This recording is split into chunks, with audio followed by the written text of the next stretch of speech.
proses pembelajaran di masa COVID seperti ini jadi memang bukan sulit tapi ribet ya.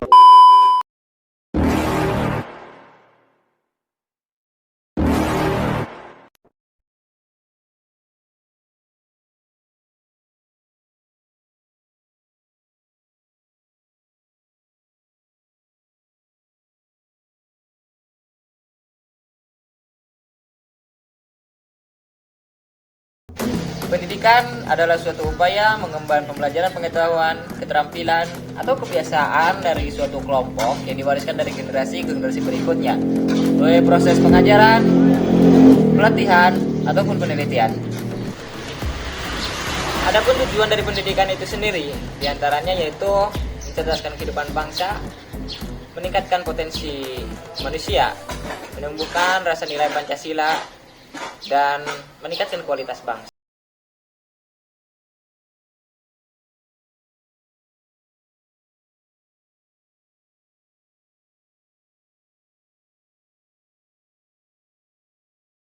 Tujuan tersebut, Persatuan Bangsa-Bangsa atau yang sering kita kenal yaitu dengan sebutan PBB, melalui lembaga UNESCO membuat 4 pilar pendidikan, baik untuk masa sekarang maupun masa yang akan datang.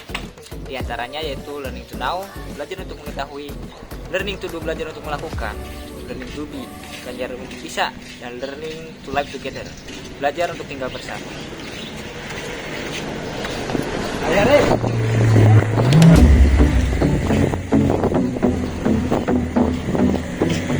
Di tengah pandemi COVID-19, selain sektor ekonomi yang terpuruk, sektor pendidikan pun kena imbasnya. Berbulan-bulan lamanya sistem pendidikan menggunakan daring atau online.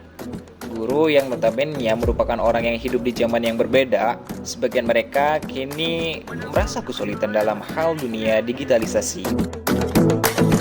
Meskipun begitu, sering berjalannya waktu, saya percaya bahwa mereka pasti bisa beradaptasi mengarungi fenomena yang terjadi saat ini. Saya pun meyakini bahwa pemerintah saat ini juga sedang berusaha dan berupaya untuk mencari solusi dalam mengatasi permasalahan ini. Terlebih bagi mereka yang tinggal di daerah yang terbatas akan akses jaringan internet.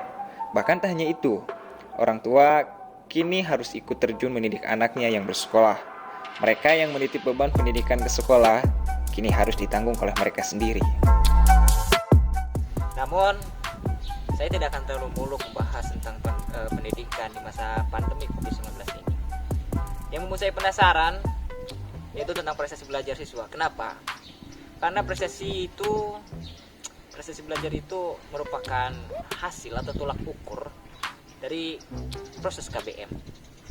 Saya Argi Muhammad Zatnika Pamungkas. Salam Kuningan Maju.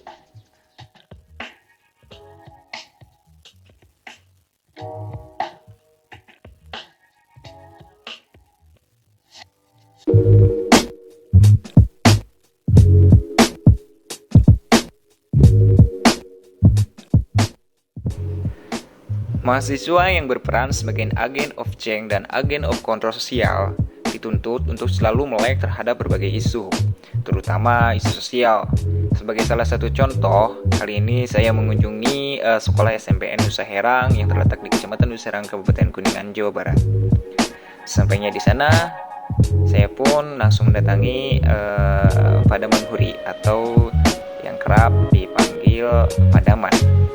Padaman ini merupakan seorang guru mata pelajaran PAI sekaligus wakil kepala sekolah 1 SMPN 1 Nusa Herang.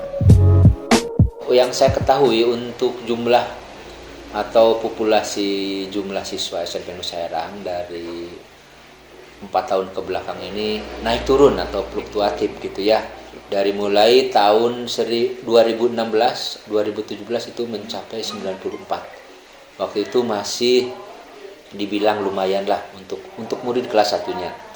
Kemudian untuk tahun berikutnya yaitu tahun 2017-2018 pada waktu entah gimana ya, pada waktu itu jumlahnya sedikit melorot sampai mencapai hanya 2 kelas saja dengan jumlah 59. Itu perangkatan ya, Pak ya? Perangkatan itu.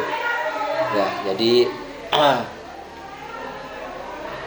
yang tadinya 94 menurun sampai mencapai 59, bahkan nyaris untuk tahun berikutnya yaitu tahun ajaran 2018 2019 hampir kita ini tidak punya siswa karena pada waktu itu siswanya hanya 24. Iya, itu pun ditambah dengan ada anak-anak yang dari luar kota yang memang mungkin dia itu ikut orang tua itu. Dan pada tahun berikutnya alhamdulillah ya, mudah-mudahan ini istilahnya titik tolak kemajuan dan akan datang mulai tahun 2020 alhamdulillah populasi di SMP Nusa khususnya murid agak meningkat yaitu mencapai sampai 73. Pada waktu itu datang kepala sekolah yang baru dan pada waktu itu kepala sekolah yang lamanya pensiun karena usia. Terus mungkin pemerintah dinas pendidikan Kabupaten Kuningan mendelegasikan beliau yaitu kalau tidak salah Bapak Ketua PGRI yang kesini yang memang dulunya keluar dari sini beliau, sehingga dia koordinasi dengan guru-guru SD dengan dinas-dinas terkait. Alhamdulillah juga berkat kerja keras Bapak Ibu guru di sini alhamdulillah pada waktu itu jumlah atau populasi murid di SMP Nusa agak sedikit naik yaitu mencapai 73 itu pada waktu itu. Dan itu pun hasil kerja keras guru sampai Bapak guru istilahnya mengadakan mila dan lain sebagainya dalam rangka untuk menarik minat siswa itu. Dan ya tantangannya Pak. Ya lumayan ya. Bahkan sampai Bapak guru itu menyiapkan angkutan gratis. Yang itu disiapkan untuk anak-anak yang memang sekolah ke sini. Jadi dijemput di beberapa titik dan mereka diangkut oleh angkutan. Dan kemudian untuk tahun 2020 hiji alhamdulillah pas Bapak kepala sekolah yang baru dan alhamdulillah beliau pun aktif juga di PGRI dan mungkin istilahnya dia juga aktif terhadap mitra sekolah SD yang ada di lingkungan, juga kecamatan, juga instansi-instansi terkait. Alhamdulillah untuk tahun sekarang jumlah siswa mencapai 100 dan ini merupakan kebanggaan saya sebagai guru agama karena memang ada kaitannya dengan istilahnya kewajiban saya sebagai guru agama mengajar 24 jam. Jadi dengan adanya jumlah murid yang menambah berarti insya Allah kewajiban 24 jam itu akan terpenuhi.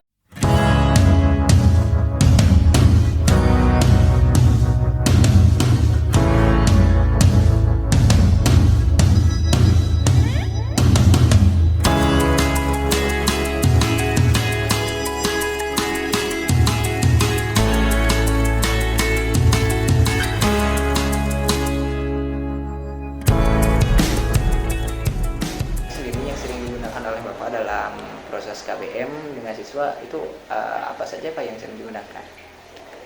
Untuk metode yang digunakan dalam pembelajaran pendidikan agama Islam ini macam-macam ya. Tergantung materi apa yang akan disampaikan ya oleh kita. Kalau misalkan mungkin keimanan mungkin dikasih ceramah dulu. Sebab ada hal-hal yang memang perlu disampaikan baik secara dalil ataupun secara kenyataan ya. Juga untuk metode juga mungkin digunakan metode praktek ya, seperti pelaksanaan sholat, pelaksanaan wudu ya dan lain sebagainya. Yang jelas bagaimana metode itu digunakan oleh saya itu tentunya dikaitkan dengan materi yang ada. Yang penting materi pendidikan agama itu tersampaikan kepada anak.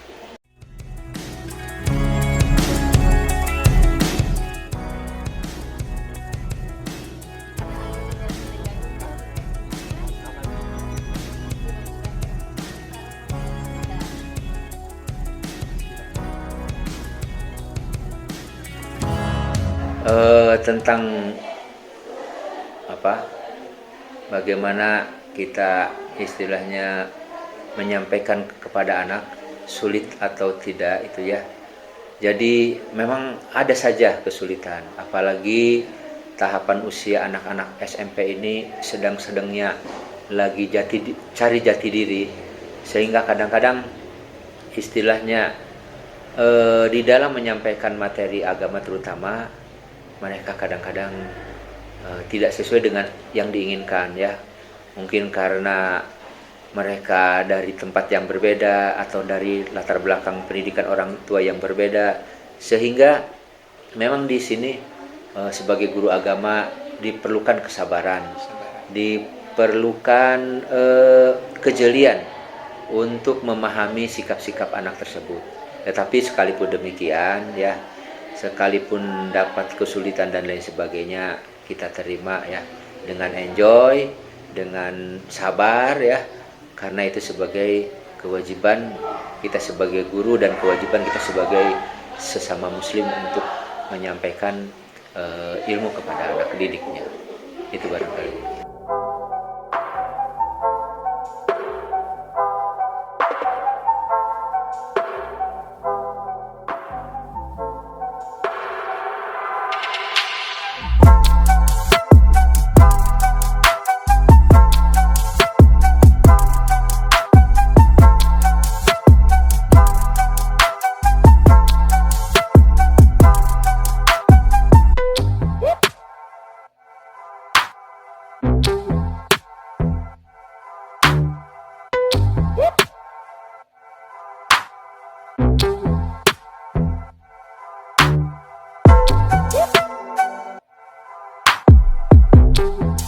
Proses pembelajaran di masa Covid seperti ini jadi memang bukan sulit tapi ribet ya, karena memang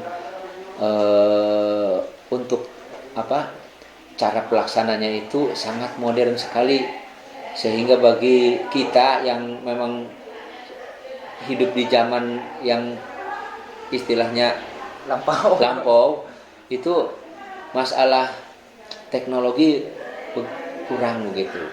Sementara diharapkan di zaman sekarang, di zaman Covid seperti ini, karena memang tidak langsung bertemu dengan anak, akhirnya ada pemisah, dan itu bukan dipaksakan, harus tetap tatap muka. Akhirnya dengan melalui berbagai metode, entah itu Zoom atau daring atau seperti Zoom meeting dan lain sebagainya, itu memerlukan pengetahuan yang cukup bagi seorang guru, sehingga pelaksanaan daring tersebut bisa berjalan.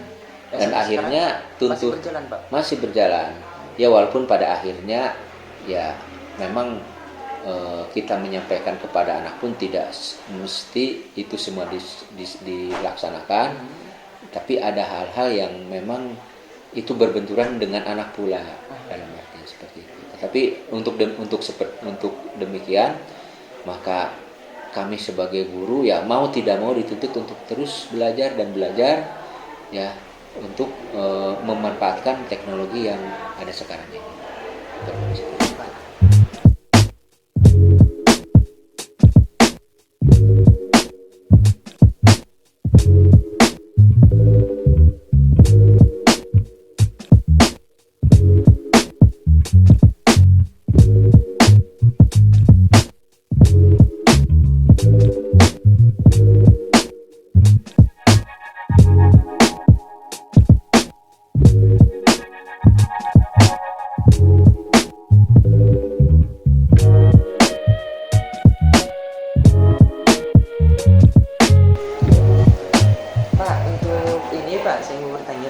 Prestasi belajar siswanya, prestasi yang diraih oleh siswa, tapi dalam bidang PAI Pak. Dalam bidang PAI. Iya. Kira-kira apa aja Pak selama? Oh iya, terima kasih ya untuk prestasi di bidang pendidikan agama ini. Memang anak kita dulu pernah ada yang juara mewakili Kabupaten Kuningan yang pada waktu itu dilaksanakan di Syiarul Islam. Ya, dia mendapatkan juara dan dia mewakili ke Provinsi Jawa Barat kalau tidak salah. Mewakili Kabupaten Kuningan. Iya, mewakili kabupaten itu. Dan untuk juara-juara yang lainnya itu banyak, cuma saya juga lupa lagi ya. Dan yang terakhir kemarin ketika ada perlombaan pentas PAI sewilayah timur yang dilaksanakan oleh GPAI, yaitu Guru Pendidikan Agama Islam, yang dilaksanakan di Bayuning. Alhamdulillah siswa kita mendapat kejuaraan yang waktu itu ada 4. Pertama juara Olimpiade, juara kedua, terus juara kaligrafi putra juara pertama, terus juara kaligrafi putri juara kedua, dan juara hifdzil Quran juara keempat. Itu ya untuk prestasi di bidang pendidikan agama Islam yang baru saja dilaksanakan kemarin oleh guru PAI. Mungkin harapan Pak dari Bapak sebagai guru PAI terakhir. Ya, harapan saya untuk anak-anak khususnya dan sekolah ini agar ke depan mungkin bisa lebih berprestasi, baik itu di bidang umum, lebih-lebih di bidang agama, karena mungkin nanti masyarakat akan menilai, masyarakat akan melihat ketika sekolah itu berprestasi, maka mungkin secara otomatis mereka pun ingin menyekolahkan anaknya.